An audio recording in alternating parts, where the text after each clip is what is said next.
नमस्कार दोस्तों, DP online classes में आपका स्वागत है। यहाँ आपको यूपी टेट सी टेट से संबंधित सारी वीडियोस मिलेंगी। तो आइए देखते हैं आज की वीडियोस। दोस्तों यहाँ पर 500 प्रश्नों की टेस्ट सीरीज चल रही है। 500 प्रश्नों में आपका पूरा भारतीय संविधान कंप्लीट कर लिया जाएगा। ठीक है, एक भी प्रश्न बाहर नहीं आने वाला है। जो लिखा है इस वीडियो में वो सच होने वाला है, क्योंकि हम यहाँ पर सिलेबस के अनुसार चल रहे हैं। आग लगाने वाली वीडियो, यानी आप देखा जाए तो यूपी टेट में 4-4, 5-5 दिन नहीं होता है, 1-1 लाख लोग देख रहे हैं इस वीडियो को। तो इस तरह की आप वीडियो देख रहे हैं या नहीं देख रहे हैं, क्योंकि ये डिपेंड करता है आप पे कि आप सिलेबस से कहीं भटक तो नहीं रहे हैं। यूपीटेट में मैथ का भी टेस्ट सीरीज चल रहा है। 1000 प्रश्न जब तक आपकी एग्जाम है तब तक कराऊंगा। रोज के रोज मैथ के प्रश्न जो है आपके 1000 प्रश्न बहुत चुनिंदा जो आपके एग्जाम में आने वाले हैं। हम हैं तैयार, क्या आप हैं तैयार? रोजाना टेस्ट चल रहा है, यहाँ पर टेस्ट के लिए भी हमें यहाँ पर आप देख सकते हैं। ये दूसरा टेस्ट सीरीज है। आपकी नीचे पहली लिंक जो है मैं दे दूंगा। 500 प्रश्नों की सीरीज 2 से 3 वीडियो में खत्म हो जाएगी। हर क्वेश्चन को मैं टाइप भी कर सकता हूं, लेकिन नहीं सर, आपको लिखना है, क्योंकि लिखने से चीज़ें जल्दी आपके दिमाग में बैठती हैं। 50 क्वेश्चन पहले करवा चुका हूं, नीचे लिंक दे दूंगा, वो देख लीजिएगा। खैर उसकी चिंता मत करिएगा, जहां से वीडियो आपने खोली है वहीं से देखिएगा। लिखिएगा राज्य के नीति निर्देशक तत्व। नीति निर्देशक तत्व वो होते हैं जो राज्य के लिए इंपॉर्टेंट होते हैं। मौलिक अधिकार और नीति निर्देशक तत्व में इतना ही डिफरेंस है कि मौलिक अधिकार होते हैं 6, पहले थे 7। मौलिक अधिकार नागरिक के लिए होते हैं, नीति निर्देशक तत्व राज्य के लिए होते हैं। मौलिक अधिकार को चैलेंज किया जा सकता है कोर्ट में, नीति निर्देशक तत्व को चैलेंज नहीं किया जा सकता है। तो कौन से भाग में है? तो भाग 4 में काफ़ी इंपॉर्टेंट है, हमेशा आता है। समान कार्य के लिए समान वेतन 39 का के अनुच्छेद में है। 54 नंबर है कि ग्राम पंचायत का संगठन 351 में है। ठीक है, मोस्ट इंपॉर्टेंट पॉइंट है कि मौलिक कर्तव्यों को किस भाग में रखा गया है। मौलिक कर्तव्य दोस्तों, मूल अधिकार अलग होता है, मौलिक कर्तव्य अलग होता है। मूल अधिकार मैंने बताया था कि भैया यूएसए से लिए गए थे, मौलिक कर्तव्य रूस से लिए गए हैं। तो भाग 4 में हो जाएगा मौलिक कर्तव्य। मौलिक कर्तव्य किस संशोधन में जोड़ा गया था? बहुत मोस्ट इंपॉर्टेंट, मैंने आपसे कहा था कि 42वें संविधान संशोधन को कहा जाता है मिनी संविधान, और 42वें संविधान संशोधन 1976 में हुआ था, जो सबसे ज़्यादा पूछा जाता है क्वेश्चंस में, क्योंकि यहाँ से बहुत सारे संविधान संशोधन हुए थे, बहुत चीज़ें जोड़ी गई थी, जैसे धर्मनिरपेक्ष इत्यादि। मूल संविधान में मौलिक कर्तव्यों की संख्या कितनी है? 10। पहले कितनी थी भैया? मूल पूछा है ना, यहाँ पर बोला है मूल संविधान में 10 थी। लेकिन आपसे कह दे कि मौलिक कर्तव्य जो मूल कर्तव्य हैं तो उनकी संख्या वर्तमान में कितनी है? तो आप कहोगे सर 11। जिस तरीके से आप देख रहे थे कि मूल संविधान में अनुसूची 8 थी, लेकिन वर्तमान में 12 अनुसूची हो गई हैं, इसी तरीके से यहाँ पर वर्तमान में एक और बढ़ गया है मूल कर्तव्य। कहाँ से लिया गया है? रूस से। ठीक है, याद रखिएगा हर चीज़। वीडियो को अगर जल्दी है तो रोक के लिख लेना, रोक के, है ना। मौलिक कर्तव्य का अनुच्छेद 51 का यानी 51 का में है। देखिएगा इस वीडियो में राष्ट्रपति, उपराष्ट्रपति, प्रधानमंत्री को पूरा कवर कर लेंगे। यहाँ से ही क्वेश्चन बन जाएगा। मैं चाहता हूँ इस वीडियो से पूरा क्वेश्चन आपके यूपीटेट में फंस जाए, क्योंकि राष्ट्रपति, उपराष्ट्रपति और प्रधानमंत्री और संसद भी, यहाँ संसद भी कंप्लीट कर लेते हैं, तो यहाँ से हर चीज़ क्वेश्चन बन जाएगी। ठीक है, भारत के राष्ट्रपति जिसका कार्यकाल 5 वर्ष है, ठीक है, सभी जानते हैं। भारत की तीनों सेनाओं, नेवी, एयरफोर्स, आर्मी, तीनों सेनाओं का सेनापति कौन होता है? आप कहोगे सर राष्ट्रपति होता है। ठीक है, ओके। भारत का संवैधानिक प्रमुख कौन होता है? संवैधानिक प्रमुख बोला है। ठीक है, संवैधानिक प्रमुख बहुत इंपॉर्टेंट क्वेश्चन है, जिसमें प्रधानमंत्री लोग मारते हैं, राष्ट्रपति होगा। संविधान की रक्षा करने वाला। भारत के राष्ट्रपति का चुनाव कौन कराता है? तो आप कहोगे निर्वाचन आयोग। चुनाव राष्ट्रपति का कौन कराता है? निर्वाचन आयोग। राष्ट्रपति को अपने पद से कैसे हटाया जा सकता है? एक महाभियोग प्रक्रिया होती है दोस्तों, इसके तहत जो है राष्ट्रपति को हटा दिया जाता है अगर वो संविधान के खिलाफ कोई कार्य करता है। महाभियोग प्रक्रिया किस देश से ली गई है? तो आप कहोगे सर अमेरिका से ली गई है। किससे? यूएसए से ली गई है। ठीक है, याद हो गया, दिमाग में हर चीज़ बैठ जानी चाहिए।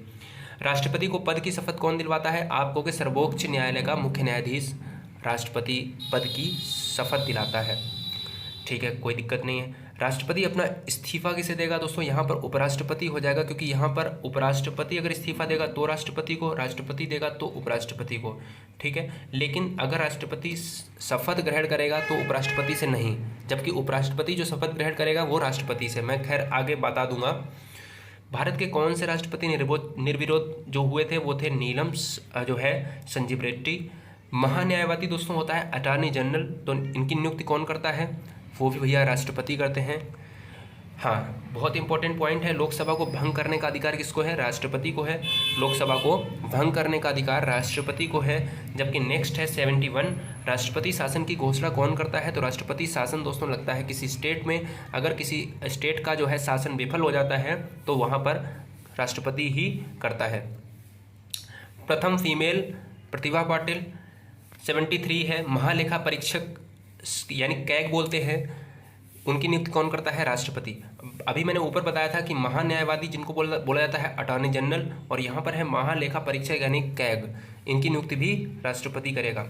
दोस्तों सबसे इंपॉर्टेंट पॉइंट है कि डबल स्टार यानी ट्रिपल स्टार यानी 4th स्टार लगा लो, यहाँ पर कुछ भी आप लगा लो, क्योंकि ये क्वेश्चन आपका निकलना नहीं चाहिए। क्योंकि राष्ट्रपति की आपातकालीन शक्ति जो होती है वो किस अनुच्छेद में है? तो आप कहोगे 352 से 360। क्यों? क्योंकि 352 से 360 मतलब जो है 352 में आती है, 356 में आती है, 360 में आती है। कैसे कि 3 शक्तियां होती हैं, एक होती है राष्ट्रीय आपात जो आती है 352 में, एक होती है राष्ट्रपति शासन जो आती है 356 में, एक होती है वित्तीय आपात वो आती है 360 में। ये राष्ट्रपति की आपातकालीन शक्तियां होती हैं, ये जो है आकस्मिक शक्तियां होती हैं जो तुरंत राष्ट्रपति देखता है कि अगर राष्ट्रीय यानी पूरे देश पे खतरा है तो फिर लगा देता है राष्ट्रीय आपात। अगर कोई राज्य पर जो है प्रॉब्लम आ रही है तो राष्ट्रपति शासन, या फिर अर्थव्यवस्था में कोई प्रॉब्लम आ रही है तो वित्तीय आपात। ये चीज़ आपको नहीं भूलनी है। 352, 56, 60 इसको याद करने के लिए आपको बस इतना याद रखना है कि 352 से 360 तक। अब आप देख रहे हो कि सभी में 4-4 का डिफरेंस है, तो पहला याद कर लो 352, बाद बाकी 4 का बढ़ाते जाओ। ठीक है, याद हो गया। दोस्तों संसद किससे मिलकर बनती है? आप कहोगे सर राज्यसभा, लोकसभा और राष्ट्रपति। संसद 3 से बनती है, इसमें 3 अगर एक भी कमी होगी तो फिर संसद का निर्माण नहीं होगा। तो राज्यसभा होना जरूरी है, लोकसभा और राष्ट्रपति होना जरूरी है। उपराष्ट्रपति पे आ जाते हैं। उपराष्ट्रपति का कार्यकाल होता है 5 वर्ष। उपराष्ट्रपति को शपथ मैंने कहा था कि राष्ट्रपति दिलाता है। ठीक है सर, आप कहोगे यहाँ पर दोस्तों देखिएगा उपराष्ट्रपति को त्यागपत्र किसको सौंपा जाता है? जो उपराष्ट्रपति जब भैया छोड़ेगा तो फिर किसको देगा? राष्ट्रपति को। शपथ दोनों आपस में नहीं लेते हैं, जबकि यहाँ पर त्यागपत्र आपस में कर लेते हैं। राष्ट्रपति शपथ लेता है मुख्य न्यायाधीश से, जबकि यहाँ पर उपराष्ट्रपति शपथ लेता है राष्ट्रपति से। लेकिन अगर त्यागपत्र की बात आएगी तो राष्ट्रपति भी त्यागपत्र उपराष्ट्रपति को देगा, उपराष्ट्रपति अपना त्यागपत्र राष्ट्रपति को देगा। ठीक है, अगला क्वेश्चन है दोस्तों यहाँ पर मंत्रिपरिषद का प्रधान कौन होता है? देखिएगा यहाँ पर इंपॉर्टेंट हो जाता है। ऊपर मैंने बताया था कि संवैधानिक प्रमुख कौन होता है? राष्ट्रपति होता है, जबकि मंत्रिपरिषद का प्रधान कौन होता है? प्रधानमंत्री। मंत्रिपरिषद और संवैधानिक में आपको अंतर समझना चाहिए, ये चीज़ आपको गलत नहीं होनी चाहिए। प्रधानमंत्री व मंत्रियों की शपथ कौन दिलाता है? भाई प्रधानमंत्री की सलाह पर मंत्रियों की जो शपथ होती है वो राष्ट्रपति दिलाता है, जबकि प्रधानमंत्री की भी शपथ कौन दिलाता है? राष्ट्रपति दिलाता है। जैसे आपका प्रधानमंत्री नरेंद्र मोदी हुए या फिर अन्य पहले के हुए या बाद के होंगे तो फिर देख लीजिएगा, तो सभी जो है उनका काम क्या होता है? वो शपथ किससे लेते हैं? राष्ट्रपति से लेते हैं। योजना आयोग का नाम बदलकर दोस्तों क्या कर दिया गया है? योजना आयोग अब नाम परिवर्तित करके नीति आयोग कर दिया गया है। आप जानते हो कि नीति आयोग अभी से आया है, कब से आया है, लागू हुआ है 2015 से, 1 जनवरी 2015 से हुआ है। इसका नाम पहले हुआ करता था योजना आयोग, और योजना आयोग के पदेन जो अध्यक्ष होता है वो होता है पीएम यानी प्रधानमंत्री। क्लियर? तो यहाँ पर ये चीज़ें आपको दिमाग में रहनी है कि योजना आयोग का पुराना नाम क्या था, वो नीति आयोग का पुराना नाम क्या था? योजना आयोग। और भैया ये कब जो है आया है नीति आयोग? तो आप कहोगे सर ये गठन हुआ है 1 जनवरी 2015 को। तो योजना आयोग का जो प्रमुख होता था वो प्रधानमंत्री, अब नीति आयोग हो गया है। नीति आयोग का प्रमुख जो है प्रधानमंत्री होगा यानी अध्यक्ष। पीएम का सर्वाधिक जो है कार्यकाल किसका रहा है अभी तक? आप कहोगे JL नेहरू का। ठीक है, सबसे कम दिनों तक रहने वाले पीएम कौन थे? अटल बिहारी वाजपेयी, 13 दिनों तक। कौन से पीएम कभी लोकसभा में उपस्थित नहीं हुए थे? तो आप कहोगे सर चौधरी चरण सिंह जो है लोकसभा में उपस्थित अभी तक नहीं हुए थे। अब आते हैं, देखिएगा प्रधानमंत्री तक उपराष्ट्रपति और राष्ट्रपति का कार्यकाल, यहाँ पर सारे क्वेश्चंस खत्म हो गए हैं। अब चलते हैं संसद पर। संसद का सर्वोच्च सदन, मैंने कहा संसद किससे बनती है? राज्यसभा, लोकसभा और राष्ट्रपति से। संसद का सर्वोच्च सदन कौन सा होता है? राज्यसभा होता है। ये कभी भी भंग नहीं होता है, ये एक स्थायी सदन है। ठीक है, इसका कार्यकाल 6 वर्ष होता है। खैर मैं अभी बताने वाला हूँ। देखिएगा राज्यसभा में कितने सदस्य राष्ट्रपति द्वारा मनोनीत होते हैं? तो आप कहोगे सर 12।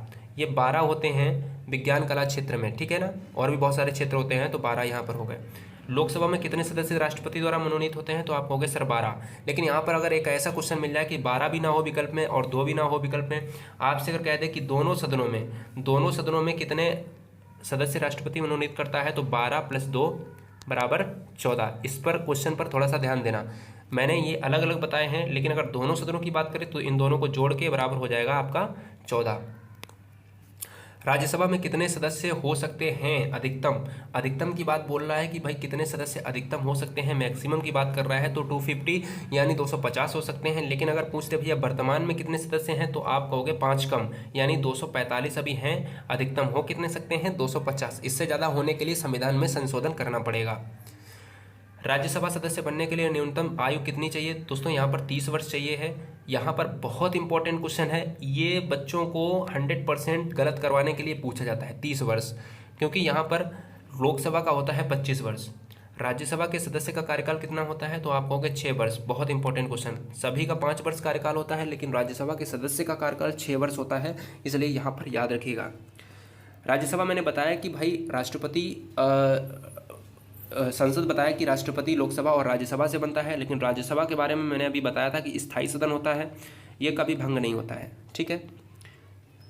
राज्यसभा के कितने सदस्य हर 2 साल में, स्टार लगा लेना इसको, डबल स्टार, कितने पद छोड़ते हैं? तो देखिएगा, आपसे कह दे कि भाई 2/3 राज्यसभा के सदस्य कितने साल बाद छोड़ते हैं पद, तो आप कहोगे सर 2।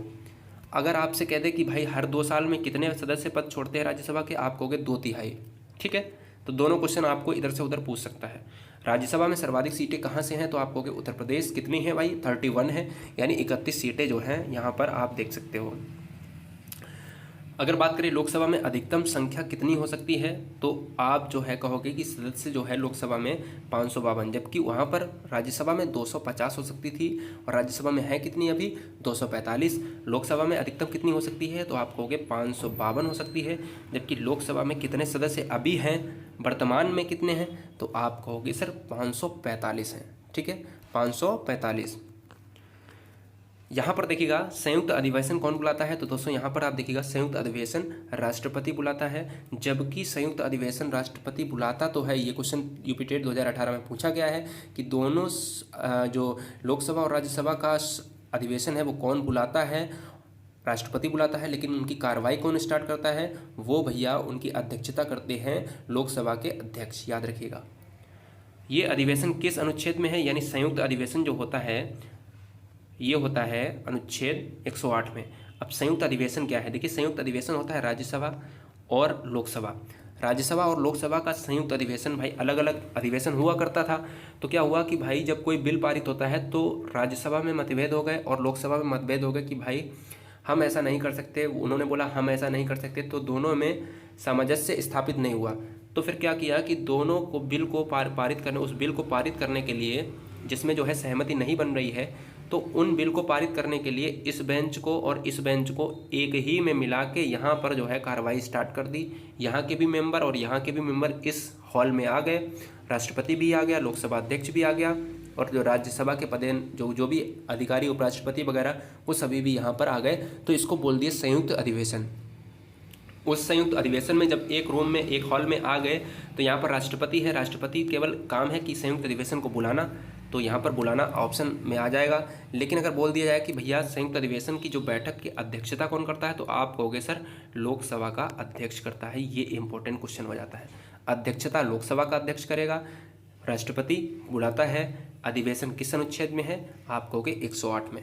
तो यूपी टेट दोस्तों ऐसे ही हमारे और वीडियोस देखने के लिए हमारे चैनल को लाइक करें, सब्सक्राइब करें